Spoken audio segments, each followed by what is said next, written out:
Hi guys, welcome into episode 3 of Sun Times Game Week. We have a new setting for you. I'm Annie Costabile, by the way, alongside Michael O'Brien, Beth Long. We are here today in the Sun Times studio. How do you guys like it? I hope you enjoy it. We're happy to be here. We've got this fancy setup, a lot to talk about. Up first is obviously our Super 25. A lot of motion, not too much, but some big moves actually happened this week. So Beth, why don't you break down what some of those were? I'll start with who's in that Okay. wasn't in to start. 3 teams. The one making their debut, the highest on the list, is Brother Rice after an impressive win in week 1. The JCA. We talked about JCA last week. Mm-hmm. I think they're for real. They entered at number 23, and Jacobs, who had the biggest blowout win of anybody, 50-0 over Hampshire. Did I say that right? Hampshire. It's the North Carolina me coming out. And it's Joliet Catholic, not JCA. Joliet Catholic. Joliet Catholic. That's messing up everyone's names today. Just don't hold it against It's not me. like I've Well, been not here for everybody years knows. and You know, years. if you're not from Will County, JCA sounds kind of weird. So yeah, Joliet Yeah, true. Catholic. Yeah. Well, those 3 are in. I also want to touch for a second on who's close to being in. Who let's talk showed about up. some of the teams that are right on the bubble. Yeah, like 26 through 30, right? Uh-huh. So I think actually 26 through 30 maybe generates more conversation, at least on social media, than the whole Super 25 does combined. Right. Here's the teams that I have my eye on this week. Stevenson, who had a pretty big win over Palatine, 35-7. Huntley, St. Charles North. I got some flack on Twitter for St. Charles North, and I will say a 23-17 win over Schaumburg at home didn't get him in the Super 25. I'm looking for a little bit more from them. We'll see. They're on my list. Not all the way up in the Super 25. Bennett, which they did have a pretty big win over St. Lawrence. Bennett was pretty close to making it in, and just Jacob's win was a little bit more impressive than Bennett's in week 1. Plainfield South, and then of course St. Rita. St. Rita didn't fall very far. I think they have quite the opportunity to, get back on their feet against Richards this week. Richards did have a pretty good showing in week 1 too. So that's who's kind of like cooking for me, and we'll see where they go from here. Talk about moving Brother Rice all the way up to number 16. I mean, that win against Marist obviously was a huge win for them. The final score was 20-16. It was such a close game. So them being an unranked team, moving all the way up to number 16, why did that feel like the right move this week? Namely because I don't think Marist deserved to drop out of the Super 25. So you have 2 options. The options are Marist moves down, Brother Rice moves in and jumps them, right? They won head-to-head. They deserve to be higher than them in the rankings. Or you drop Marist all the way out and you barely nudge Brother Rice in. Marist is a good team. Brother Rice is just a lot better than I expected them to be. I knew they would be good. I think in week 1 we talked a bit about Brother Rice on this show. I just wasn't exactly sure how good. So I think 16 feels pretty fair. And then Marist, I believe I have at 18. Yeah, I mean, it was the Battle of Pulaski. They lost at Brother Rice in a huge rivalry game. A huge close game in the first week of the season. So what it proved to me was that Brother Rice deserves to be in the Super 25. Not that Marist was overrated by any means. I do think that they have the potential to be in the top 10, as does Brother Rice, and we'll just see where they go from here. Remember, everyone watching, send in your questions throughout the show. We're going to be live streaming until 7 o'clock. So if you have any questions for us, please submit those below. Next up to talk about is obviously the game of the week, Maine South, Glenbard West. That was an exciting game, and obviously after last year's, basketball-like scoring match between those two, expectations I think were high for that game, and Maine South impressed, and most importantly, Bobby and Sarah. He was just unreal out there. Yeah, I mean apparently it's true that Dave and Sarah told, I guess the coaching staff decided on Monday who the quarterback was going to be. They went all summer what was going to be Bobby and Sarah or was going to be Cole Dow. I guess on Monday the coaching staff decided they needed to give somebody more reps during the week, but they didn't tell the kids until Thursday night before the game. And so Bobby found out he was going to be the quarterback, and he's small. He's not a big kid, and he's not the fastest kid in the world, and he doesn't have some laser arm. He just really knows what he's doing, and he was the whole show for that offense. I mean, 69-yard touchdown run. He had a 60-yard passing touchdown. He really was impressive. He averaged more than 8 yards a carry, had 140 yards rushing, only threw the ball 12 times, just 6 to 12. Passing, but did have the 2 big, passing plays you mentioned. I mean, if there's a concern for Maine South, it's that none of the running backs, really had a big game yet. Too much was on Bobby and Sarah, and Glenbard West does have a great offense or defense, so that's going to be a thing. But I guess you just didn't see a real spark from the rest of the Maine South offense. A question from that: how do you feel like they're going to match up then against Mount Carmel? You saw Mount Carmel play on Saturday. How do you feel like those running backs are going to need to perform, or can they rely a lot on Bobby and Sarah again? After seeing Mount Carmel's defense. I think Mount Carmel now has tape of a whole game of Maine South. And I don't think that the Glenbard West game is something where Maine South could really hide a lot.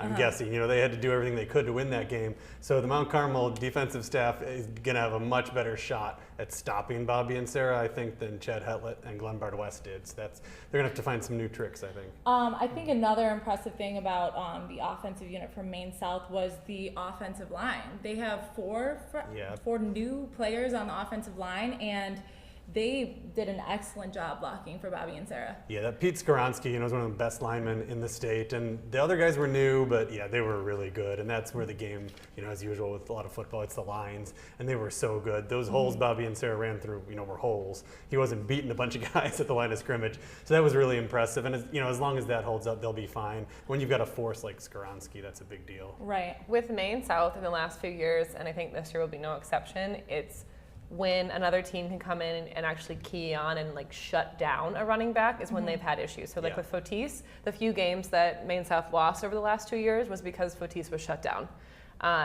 So if they can keep, even if it's a one-trick pony, if they can keep that one trick going and running with Bobby and Sarah, or whoever it is for that game, they'll be fine. It helps to have potentially 4 Division I offensive linemen on that line, right? Right. Maybe one of the best in the country. Say his name. Skoronsky. Yes. In Skoronsky. That rolls off the tongue really well. That's nice. But Maine South has always depended really heavily on a really impressive offensive line. They just keep finding kids that can play that position. Yeah, it's like, where do these guys come from?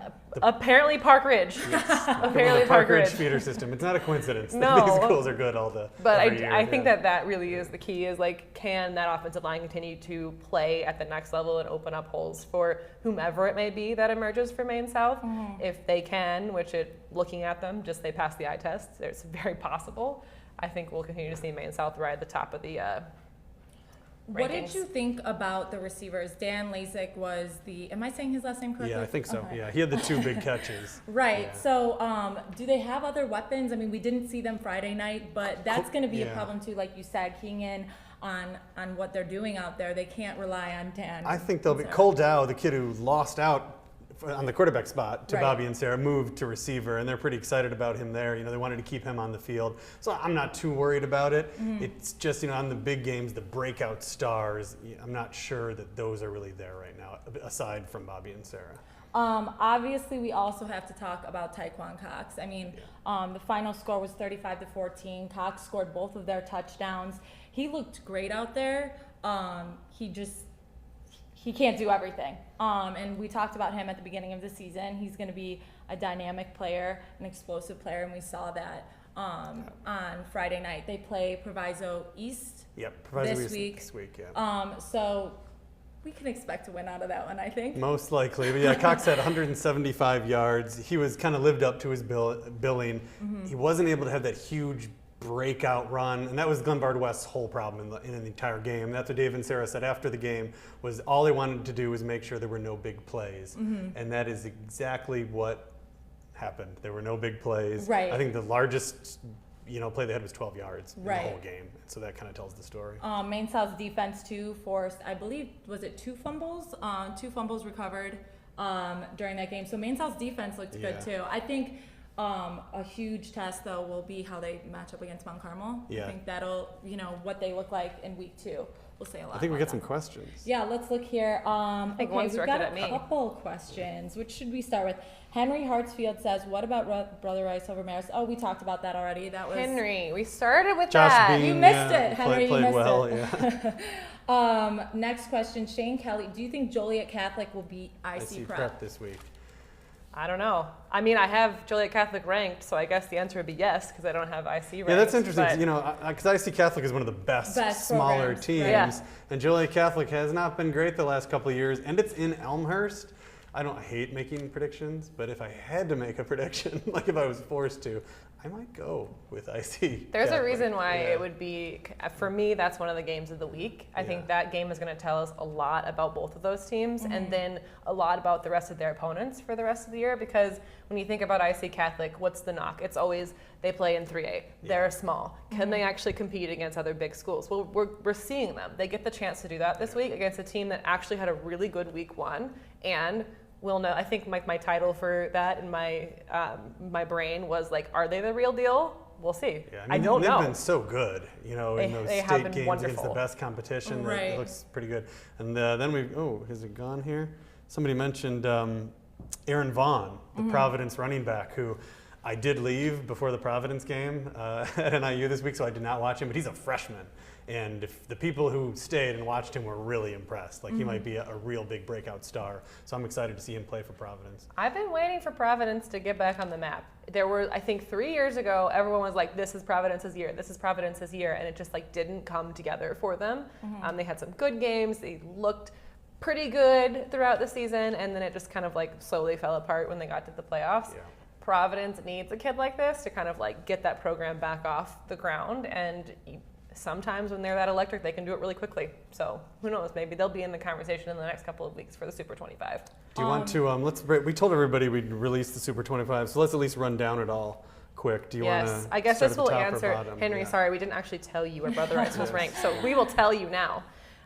Number 1, Lincoln Way East, no change there. Number 2, Loyola up from number 3. Number 3, Maine South up from number 4. Number 4, Phillips will come back to this. I still think they're a top 5 team, even after a blowout loss in Ohio. Number 5, Batavia. They could be higher. Number 6, Nazareth. Number 7, HF. Number 8, Lake Zurich. Number 9, Oswego. Number 10, Glenbard West. 11, Barrington. 12, Prairie Ridge. Still the real deal. That didn't take long to prove. 13, Hinsdale Central. 14, Naperville Central. 15, Richards, they're staying in the same spot as last week. 16, Brother Rice, our highest newcomer this week. 17, Lincoln Way West, another good game. 18, Marist, falling for number 5. So that's our biggest fall in week 1. Number 19, Mount Carmel. 20, Montini. 21, Simeon. 22, St. Charles East. 23, another newcomer, Joliet Catholic. 24, Bolingbrook. 25, our third and final newcomer, Jacobs, with a 50-0 win.